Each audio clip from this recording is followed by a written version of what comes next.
Paddy, that's a tough one to take. Yeah, definitely.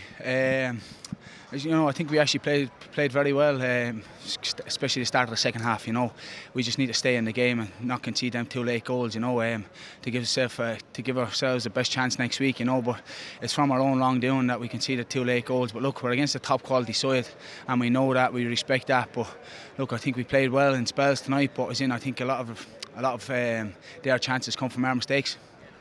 There were chances for Shelbourne at the other end, though, as you say. You know, Sean Gannon off the post after just 7 minutes. Your effort off the crossbar might have been a different story.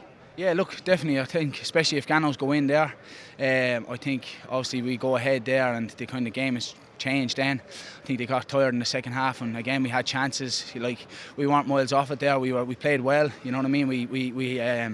We made a good account of ourselves, you know. But look, as in, again, we're disappointed of how the game ended. Probably the last 10 minutes again, we're trying to push for goals, and probably should have just stayed in the tie, to be honest with you.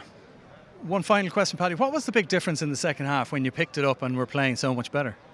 Look, we obviously spoke at half time that we're still in the tie. I know obviously it was a gut wrench in the goal that we conceded, but we know that we're quality.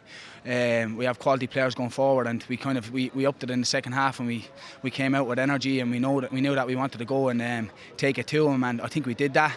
But like that, we need to stay in the game and not concede silly goals like we did. And you know, obviously we have a big task now next week. But look, it's one that we have a good group of lads in there that will go over there and we'll stand up to it and, you know, see what happens. No matter what happens, the European run isn't over. So thanks for talking to us, Paddy. Thanks very much. Cheers.